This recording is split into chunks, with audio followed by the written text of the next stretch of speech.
Vamos a entrar a otro tópico bastante bonito también del curso. Ya hemos visto los tópicos más preguntados, que realmente lo que más se pregunta en los exámenes es abdomen, tórax, sobre anatomía, ¿no? Vamos a ver los demás tópicos que también siempre tienen por ahí sus preguntas en las áreas quirúrgicas o clínicas.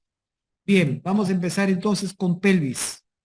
Acá están los puntos: osteología de la pelvis, pelvimetría médica, diafragma pélvico, ya, cavidad pélvica, perineo, recto, conducto anal, vejiga, uretra, y bueno, los genitales en los dos únicos sexos que existen, sexo masculino y sexo femenino. Muy bien, perfecto. Muy bien, ahí está. Bien, poquito de huesos de la pelvis, miren, este famoso huesito, el llamado coxal o ilíaco, ¿no? Coxal o ilíaco, que son dos, uno derecho y uno izquierdo, ¿verdad? Acá lo tenemos en la vista de arriba, es su vista lateral, su vista externa, ¿correcto? En esta vista externa, en esta vista lateral, destaca esta cavidad, que es el llamado acetábulo, acetábulo, acetábulo, o también llamado cótilo, con C de casa, cótilo, cavidad cotiloidea, también le dicen, acetábulo o cótilo, que es esta cavidad donde se va a articular la cabeza del fémur para formar la articulación de la cadera, ¿ok?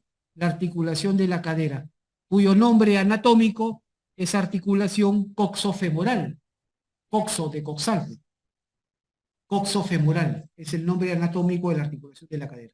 Este es el famoso acetábulo, o cótilo, ¿ok? Perfecto, eso es lo que más destaca en la cara externa, en la cara lateral.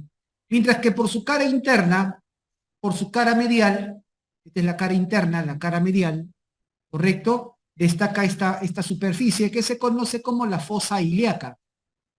La fosa ilíaca. ¿Correcto? Muy bien. El hueso coxal es un hueso plano con forma cuadrilátera. Como todo cuadrilátero, pues tiene cuatro bordes. El borde de arriba, este borde superior, es lo que se conoce como la cresta ilíaca, ¿no? Que uno cuando se pone la mano en las cinturas, la mano en la cintura, dice cuando bailan, es en la cresta ilíaca. ¿Estamos de acuerdo? Es la cresta ilíaca. Esa es la famosa cresta ilíaca. ¿Ok? El borde superior coxal. El borde inferior es la denominada rama isquiopubiana. ¿Por qué? Porque miren que el coxal está formado por la fusión o la sinostosis, decimos en términos articulares, la sinostosis o la fusión de tres huesos. El ilion, este de aquí, ilion, el isquion y el pubis. Esos son los tres huesitos que se fusionan, se sinostosan para formar el coxal. ¿Y dónde está el punto de unión de los tres? En el fondo del acetábulo. ¿Ven ustedes ahí? En el fondo del acetábulo, el cótilo, ahí se juntan los tres. Ilion, isquion y pubis. El ilion es la porción superior y posterior. El isquion es la porción inferior y posterior. Acá en este momento que todos nos encontramos sentados, estamos sentados sobre nuestros isquiones. El isquion es lo que soporta el peso corporal en una persona sentada. ¿Correcto? El isquion. Muy bien. Y el pubis, que es inferior y anterior. ¿Ok? Perfecto. Entonces, queda claro de que la rama superior le llamamos cresta ilíaca, mientras que la rama inferior le llamamos la rama isquiopubiana, porque acá se juntan el isquion con el pubis. Claramente. Muy bien. En el borde anterior, que es este de acá, en el borde anterior de arriba para abajo, veo estos elementos. La espina ilíaca anterosuperior, la espina ilíaca anteroinferior, hay un relieve acá que se llama la eminencia iliopubiana, y finalmente acá abajo, la espina del pubis. Ese es el borde anterior. Aquí abajo también lo vemos. Este es el borde anterior. Tenemos la espina ilíaca anterosuperior, la espina ilíaca anteroinferior, la eminencia iliopubiana, porque acá se juntan el ilion con el pubis, y la espina o tubérculo del pubis, también le dicen, es lo mismo. Eso está en el borde anterior. ¿Ok? En el borde posterior tenemos atrás la espina ilíaca posterior-superior, la espina ilíaca posterior-inferior, la escotadura ciática, con C de casa, no es asiática, ciática, ciática mayor, la famosa espina ciática, importante en obstetricia, muy importante esta espina, la espina ciática, miren, por el color nomás, por el color, la espina ciática, esta de acá, la espina ciática, ¿a qué hueso pertenece? ¿A cuál de los tres huesos conformantes del coxal pertenece? Al isquio, por eso también se le llama espina isquiática, es lo mismo. ¿Estamos claros? Espina ciática o espina isquiática es lo mismo, pertenece al isquio. Y finalmente acá abajo, también tenemos una escotadura ciática menor, ¿ven? O sea que la espina ciática se encuentra entre las dos escotaduras, ciática mayor y ciática menor. Y finalmente abajo, esta estructura, la tuberosidad isquiática, que es sobre la cual uno se sienta. La tuberosidad isquiática. ¿Estamos claros? Esos son los elementos en el borde posterior del coxal. En la cara externa, ya les he dicho, en la cara externa, esta es la cara externa, la cara extrapélvica, destaca sin duda alguna el cótilo, el acetábulo, que es donde se articula la cabeza del fémur para formar la articulación coxofemoral, nombre anatómico de la articulación de la cadera. Y por la cara interna, les conté, destaca esta superficie, la fosa ilíaca, que es donde se va a insertar un músculo, el músculo ilíaco. Esta línea bastante importante también, esta línea, que es la llamada línea arqueada o línea innominada, que va a ser muy importante. Esta línea es conformante del llamado estrecho superior de la pelvis, la entrada pélvica, la que va a definir encajamiento fetal. ¿Estamos claros? Y por último, este hueco que está abajo, este huequito que está abajo, que lo vemos también de afuera, el agujero obturado, que significa, la palabra obturar significa tapar, rellenar con algo.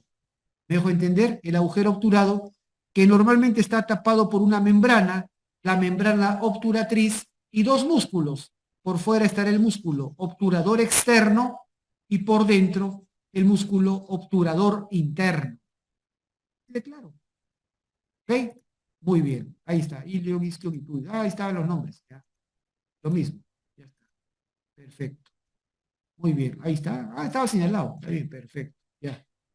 El otro componente de la pelvis, el sacro. El sacro. Si el coxal estaba formado por la fusión, la sinostosis de tres huesos, ¿se acuerdan? Ilion, isquion y pubis. El sacro está formado por la fusión, la sinostosis de 5 huesos. 5 huesos se juntan, se fusionan, se sinostosan para formar el sacro. Son las 5 vértebras sacras, de S1 a S5. Está formado por 5 vértebras, se han pegado para formar el sacro. ¿Correcto? Tiene forma de una cuña triangular invertida. Su borde superior, el borde superior, lo forma el cuerpo de la vértebra S1. Acá está la vértebra S1. S1. El borde anterior sobresaliente de esta vértebra es lo que se llama el promontorio anatómico. El promontorio sacro, perdón, promontorio anatómico. Sí, promontorio sacro también. Creí que me estaba confundiendo. No. Promontorio anatómico o promontorio sacro. Está bien. Ese es el borde anterior de la vértebra S1. ¿Me dejo entender? Todos ustedes han hecho tacto vaginal en las pacientes para evaluación obstétrica, ¿verdad? Y han intentado en un primer momento tratar de alcanzar con los dedos el promontorio, ¿verdad? En condiciones normales no se alcanza el promontorio, ¿verdad? Con los deditos por tacto vaginal no se alcanza el promontorio, eso es lo normal. Si se alcanzara, ¿cuál sería el diagnóstico? Pelvis estrecha. Pelvis estrecha. Y si se demuestra, si se termina demostrando, pues eso es indicación absoluta y cesárea. ¿Estamos de acuerdo? Bien, entonces, pero uno se pregunta, cuando llegas a tocar el promontorio, la pregunta es, ¿realmente estás tocando el borde anterior de S1? La respuesta es no. Lo que estás tocando en realidad, miren acá arriba, acá está el sacro. Este es el promontorio anatómico, el borde anterior de ese 1. Lo que en realidad estás tocando es la cara anterior del último disco intervertebral. Mira, el último disco intervertebral que se encuentra entre las vértebras L5 y S1. El disco lumbosacro. Lo que estás tocando en realidad es la cara anterior del disco intervertebral lumbosacro. Y eso se llama el promontorio obstétrico o promontorio clínico. Eso es lo que realmente se toca en una pelvis estrecha. ¿Correcto? El promontorio clínico o promontorio obstétrico. Quiero hacer la diferencia, establecer clara la diferencia. Una cosa es el promontorio anatómico o promontorio sacro y otra el promontorio clínico o promontorio obstétrico. ¿Correcto? ¿Se entiende? Que es el que se palpa en los casos de pelvis estrecha. En condiciones normales no debe palparse. Si se toca, diagnóstico pelvis estrecha, criterio absoluto necesario. ¿Estamos de acuerdo? Perfecto. Así de claro. Entonces, ese es el famoso promontorio. ¿Ok? Muy bien. Y tenemos a los lados las alas o aletas del sacro.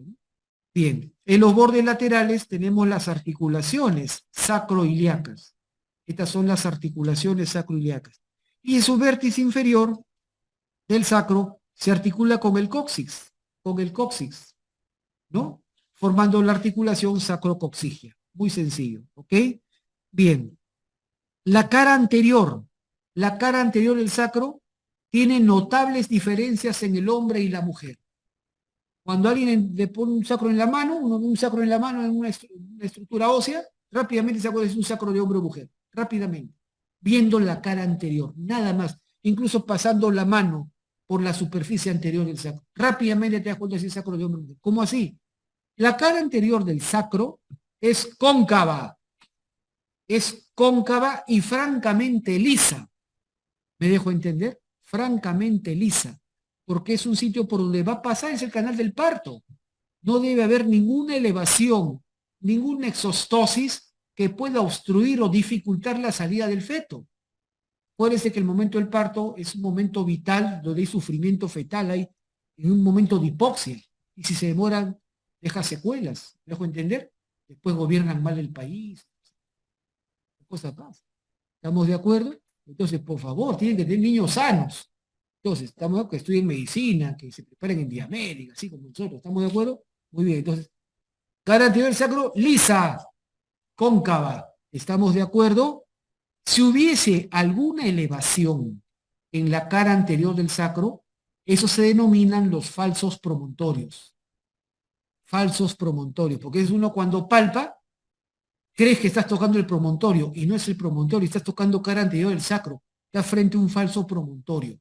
¿Me dejo entender? ¿Cómo te das cuenta? Porque a los lados están los agujeros sacros anteriores. Acá los ves, los agujeros sacros anteriores, por donde están saliendo las ramas anteriores de las raíces, los nervios sacros que van a formar el plexo sacro. Por lo tanto, si tú tienes dudas si es un falso promontorio o es el verdadero promontorio que estás palpando, simplemente desplaza tus dedos a los lados, mueve los dedos a los lados y vas a palpar una fosa. Presiona ahí. Si la paciente acusa dolor, ¿qué cosa estás presionando? Una raíz nerviosa. Entonces estás frente a un falso promontorio. Los falsos promontorios tienen a los lados raíces nerviosas, recuérdalo. En cambio, el promontorio verdadero no tiene nervios a los lados. ¿Estamos claros? ¿Se entiende? Esa es la diferencia clarísima. Entonces, uno lo ve claramente con su anatomía elemental. ¿Ok? Perfecto. Bien, agujeros sacroanteriores, falsos promontorios con teso. El coxis es un vestigio de la cola, ¿no? Que se encuentra hasta la 8ª semana de la vía embrionaria y está formado por 3 a 5 vértebras cositas. Ok, nada más. El coxis nunca te van a preguntar, así no complicado. Bien, la pelvis en conjunto es una estructura que forma como un anillo, ¿no? Como un anillo, ¿correcto? Y aquí lo más destacable es esta famosa abertura, este hueco, este orificio, el llamado estrecho superior de la pelvis, el estrecho superior de la pelvis, o llamado también en obstetricia la entrada pélvica. ¿Me dejo entender? ¿Por qué se le llama así? Porque ustedes saben cuando el feto, por ejemplo, se insinúa, está descendiendo, la paciente ya está con dolores de parto, por abajo se evalúa la dilatación cervical, vamos evaluando dilatación cervical, mejor entender, pero por arriba también uno palpa que el feto se está insinuando.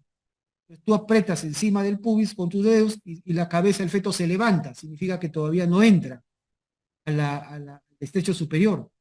Cuando el feto te dice, ya encajó, ¿qué significa? Encajó significa que el máximo perímetro de la cabeza fetal ya coincide con este orificio, con el estrecho superior. Y ahí inicias el trabajo de parto. Y además, el punto más bajo de la cabeza está a la altura de las espinas ciáticas, ¿no? Eso viene a ser la estación 0 de Delis o el plano 3 de Hodge, ¿verdad? Entonces, en anatomía, nosotros decimos así, el punto más bajo está a nivel de espinas ciáticas y el perímetro máximo de la cabeza está en el estrecho superior. ¿Estamos de acuerdo? Bien, así de sencillo. Entonces, bien, este estrecho superior va a formar dos regiones. Lo que está por encima se llama pelvis falsa. ¿Por qué? Porque en realidad esto corresponde a la porción baja del abdomen. Contiene vísceras abdominales. Y lo que está por debajo del estrecho superior, esa es la pelvis verdadera. Pelvis verdadera, llamado en los libros de ginecología, le dicen el desfiladero pélvico. En los libros de cirugía ginecológica lo conocen como desfiladero pélvico. Esa es la pelvis menor o pelvis verdadera, ¿ya? Y contiene las vísceras pélvicas. Perfecto. El estrecho superior, ahí está. Estos son los detalles anatómicos por donde va a pasar, ¿no? El estrecho superior, miren, ve. El estrecho superior pasa por el promontorio sacro, o promontorio anatómico, pasa por las alas del sacro, por la articulación sacroiliaca, por la línea arqueada o innominada, por la eminencia iliopubiana, por la línea pectínea, por la espina del pubis y finalmente el suprapubis. Este término a mí me gusta, ¿no? En obstetricia dicen suprapubis, subpubis. Se usa mucho ese término. Suprapubis es el borde superior de la sínfisis y el subpubis la porción inferior de la sínfisis y el pubis. Son términos que se usan para hacer pelimetría. ¿Estamos de acuerdo? Entonces, fácil. Y ahí está escrito, ¿no? Acá yo lo mencioné de adelante para atrás. Son los detalles anatómicos por donde pasa el estrecho superior. ¿Ok? Pregunta.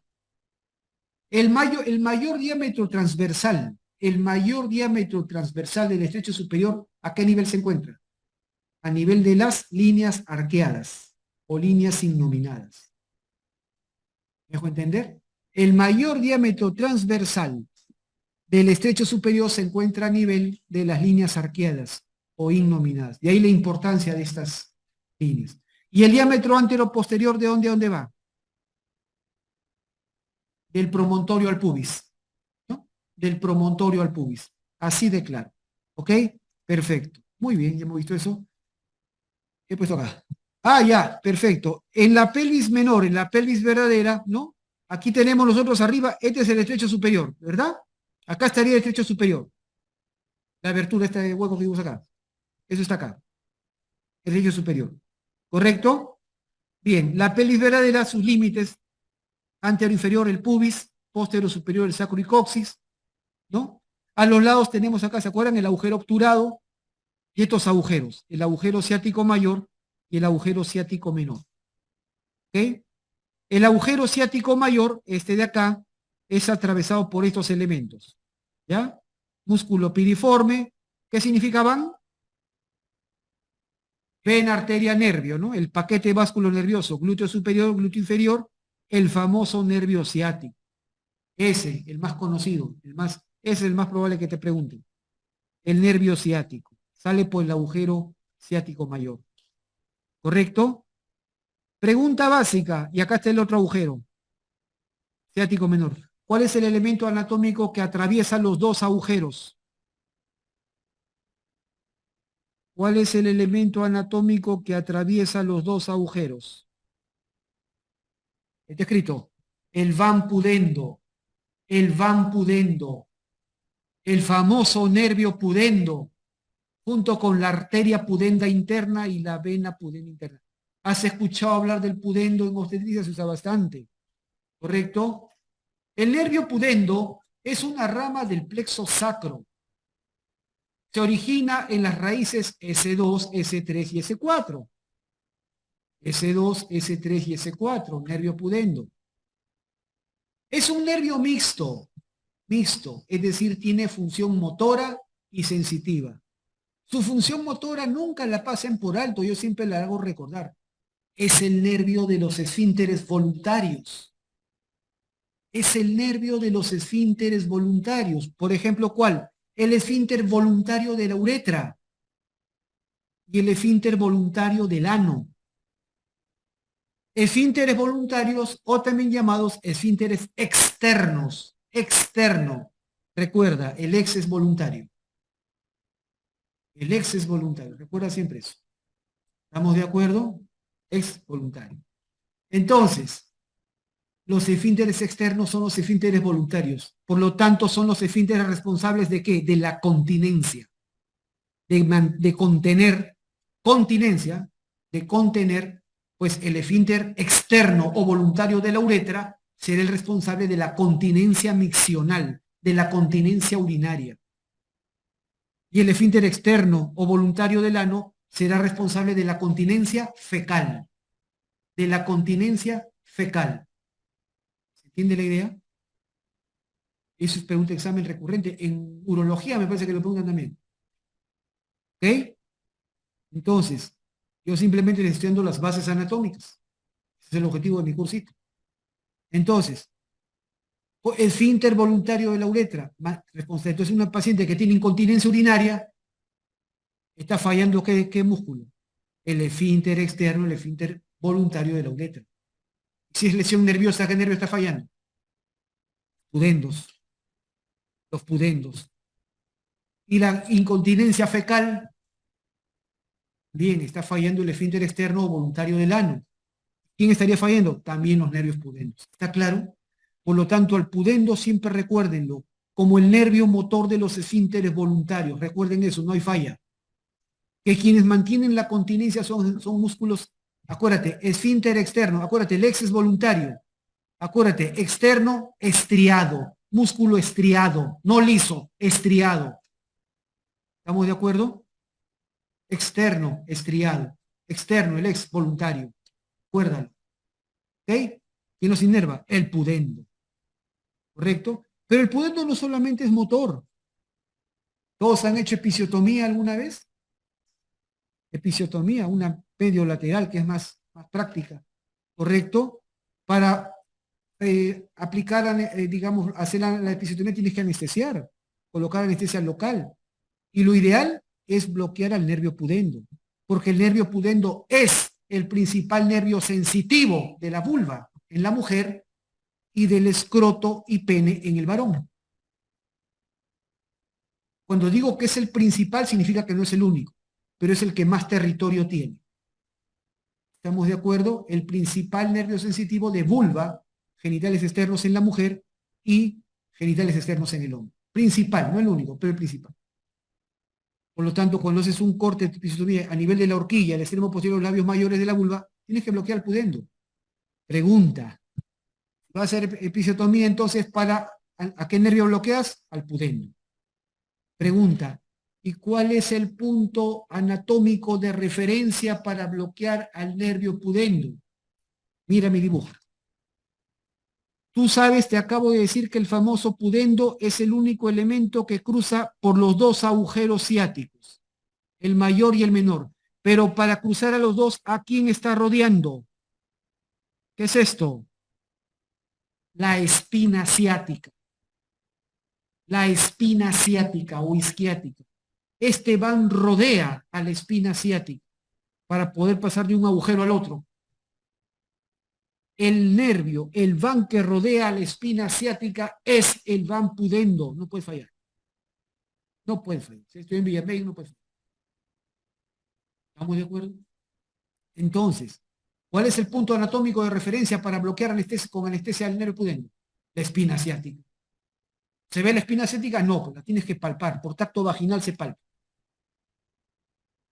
¿Correcto? No esperes que el feto esté coronando con la cabeza afuera porque ahí ya no vas a tener maniobra. ¿Estamos de acuerdo? Entonces, Ya tú ves más o menos, de primeriza, baja de peso, todo ya, episiotomía. Aunque la episiotomía está contraindicada, ¿no? La Federación Internacional FIGO dice que ya no se hace. Pero bueno, hay algunas razones acá en Perú por las cuales todavía se hace. Entonces, palpas, la espina, por tacto vaginal busca la espina asiática. Palpas y ahí aplicas la anestesia. ¿Estamos de acuerdo? No se olviden. ¿Ok? Perfecto. Ya está. Ah, ya. En este cuadrito les pongo no es lo mismo, les he dicho, en los dos únicos sexos que existen, sexo masculino, el hombre, sexo femenino, la mujer. Claro, ¿se entiende? Hay diferencias notables en las pelvis, ¿ok? El hombre tiene pelvis, generalmente huesos más gruesos, más toscos, la pelvis del hombre es más pesada, ¿correcto? Sus procesos óseos, sus relieves son más acentuados, por lo tanto, las espinas ciáticas en una pelvis de hombre, por acá están nuestras espinas ciáticas, acá están, las espinas ciáticas en una pelvis de hombre son grandes, puntiagudas y aducidas, miran hacia el centro. En cambio, en la mujer son pequeñas, romas y abducidas, están más separadas entre sí. Tienen que permitir el paso, pues, de 3 kilos de feto. ¿Me dejo entender? Es lo que es el tamaño de una sandía. ¿Estamos de acuerdo? Entonces, más o menos tiene que tener este criterio, porque tiene eminencias óseas más acentuadas del hombre y las mujeres son más pequeñas y más separadas. ¿Ok? Bien, de todo este rollo, que se lo pueden memorizar, yo no me voy a poner a leer este cuadro, pero de todo este rollo, lo que yo quiero que ustedes recuerden son 4 cosas fundamentales, especialmente los que van a ser ginecobstetras. 4 cositas fundamentales. Uno, acuérdense, a ver, las espinas ciáticas. Fundamental, las espinas ciáticas. Uno. Dos, la cara anterior del sacro. Dos. Tres, la forma del estrecho superior.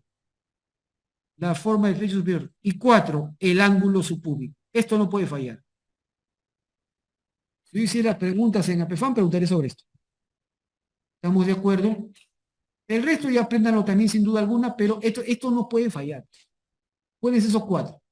El estrecho superior. ¿Cómo es el estrecho superior en una pelvis de hombre? Triangular o en forma de corazón. El corazón lo tenemos nosotros. En forma de corazón. En la forma de estrecho superior de la pelvis, a eso me refiero. ¿Estamos de acuerdo? En la mujer, ovalado y más amplio. Ovalado o casi circular y más amplio. Primera característica que no debe fallar. Segunda, el ángulo subpúbico. Es el ángulo que está debajo del púbico. En la mujer es más amplio. Recto o ligeramente obtuso. ¿No? 90 o mayor. En el hombre es agudo. Alrededor de 60 grados. Las espinas ciáticas, ya lo dije, en el hombre son grandes, puntiagudas y juntas. En la mujer pequeñas romas y más separadas. Y por último, la cara anterior del sacro también es fundamental, fundamental.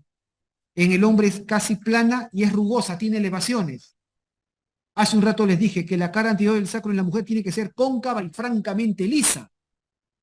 No debe haber obstáculos en la salida del feto. Por eso acuérdate estas 4 características en la pelvis de la mujer. Y nunca vas a fallar. ¿Estamos de acuerdo? Simple. Ok. Ahí está precisamente pues, la imagen. ¿No? Ahí está. El techo superior, el ángulo subpúbico, acá está. ¿Se dan cuenta? Las espinas ciáticas, ahí están, ahí se asoman. ¿Correcto? Y el sacro. ¿No? Perfecto. Eso es lo principal. Bien, ahora ya hemos hablado de diferencias entre la pelvis del hombre y la mujer.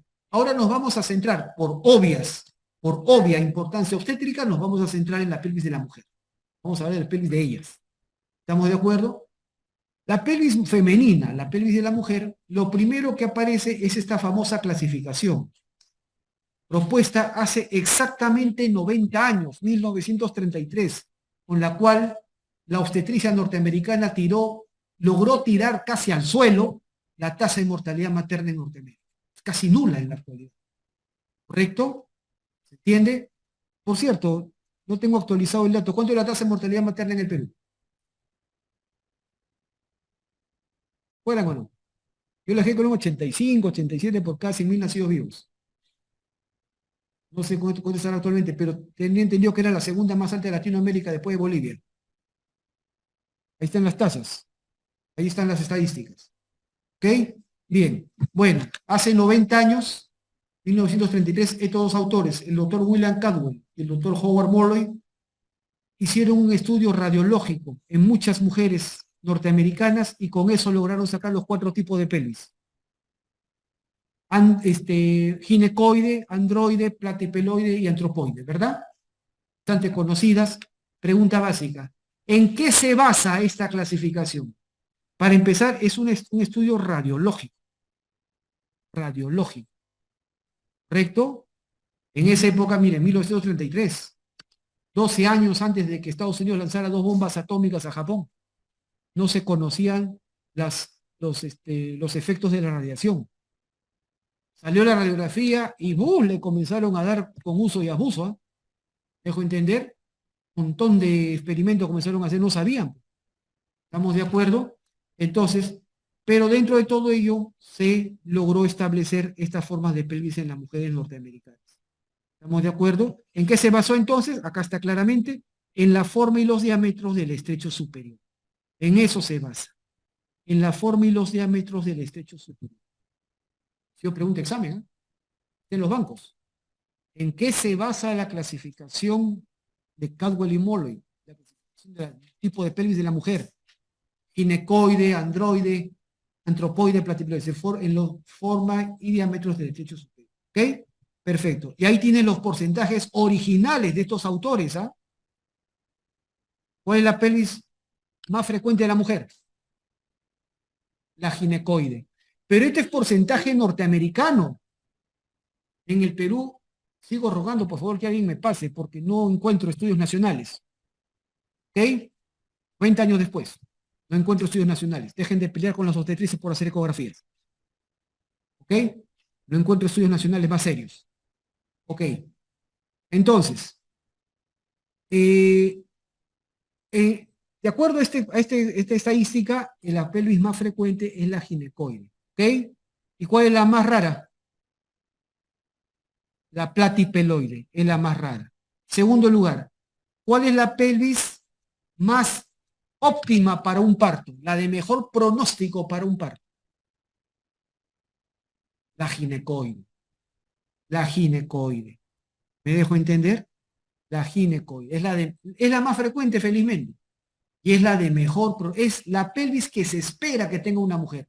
Tiene todas las características que hemos visto en la tablita anterior, todas las características de una pelvis de mujer. Su estrecho superior ovalado y amplio, su ángulo subpúbico mayor o igual de 90 grados, sus espinas ciáticas pequeñas, romas y abducidas, y su cara anterior del sacro, hermosamente lisa y cóncava. Entonces, las características que se esperan de una pelvis de mujer. Esa es la ginecoide, y felizmente la más frecuente. Es la de mejor pronóstico para un parto. Pregunta, ¿cuál es la de peor pronóstico? ¿Cuál es el tipo de pelvis que te va a decir a ti esto va cesárea? La que se parezca a la de hombre. A la de hombre. ¿Cuál? La androide. La androide. Esa es la de peor pronóstico para un parto. La más peligrosa. Porque se parece a la de un hombre. Porque tiene un estrecho superior triangular y estrecho. 2. Tiene ángulo subpúbico menor de 90 grados. Tiene la cara anterior del sacro con elevaciones, con rugosidades. Y lo más peligroso que hace una pelvis androide para un parto es sus espinas ciáticas. ¿Cómo son las espinas ciáticas de un hombre? Grandes, en punta y hacia adentro. Eso puede llegar a mutilar al feto. ¿Estamos de acuerdo? Entonces, eso es lo que la hace peligrosa. ¿Estamos claros? Y tiene un porcentaje peligroso de casi un tercio de mujeres. El porcentaje. Casi un tercio de mujeres tiene pelvis androide. Por lo tanto, se exige la rigurosa evaluación de la pelvis antes del parto. ¿Estamos de acuerdo? Muy bien, es así de simple. Perfecto. Y acá les he colocado en el lado derecho, es lo que yo he agregado a la clasificación que hicieron otros autores. En la pelvis ginecoide, el estrecho SP es estrecho superior de la pelvis, por si acaso, ¿no? Ovalado y amplio, el diámetro transverso es mayor que el anteroposterior. En la pelvis androide son similares. La antropoide es la pelvis alargada, donde predomina el diámetro anteroposterior. Es rara, un quinto en mujeres. Y la platipeloide es marcadamente ancha. ¿Estamos de acuerdo? Ojo, no sé si se ha entendido bien. La pelvis androide dice, ah, ¿qué significa ginecoide? Ginecos, mujer. Ginecos es mujer. Y androide, andros, hombre. ¿Estamos de acuerdo? Antropoide, antropos, primate, mono, ¿no? Y platipeloide, aplanada, en forma de plato. ¿Estamos de acuerdo? Bien. En las pelvis antropoide y platipeloide va a depender del tamaño de la paciente, de la gestante, va a depender de su tamaño. Generalmente la pelvis antropoide en los Estados Unidos es frecuente en mujeres de ascendencia negra. Son mujeres negras altas, generalmente la mayoría son deportistas, pero son mujeres grandes, es antropoide, pero es una pelvis grande. Y si el ponderado fetal es bajo, entonces se le puede dar chance de parto vaginal. ¿Estamos de acuerdo? Chance de parto vaginal. Entonces tiene criterios. Pero la androide no. La androide en ninguna parte del mundo te dan chance vaginal. ¿Estamos de acuerdo? Muy bien. Entonces la pelvis androide no es pelvis de hombre. La pelvis androide es pelvis de mujer que se parece a la del hombre. ¿Estamos claros?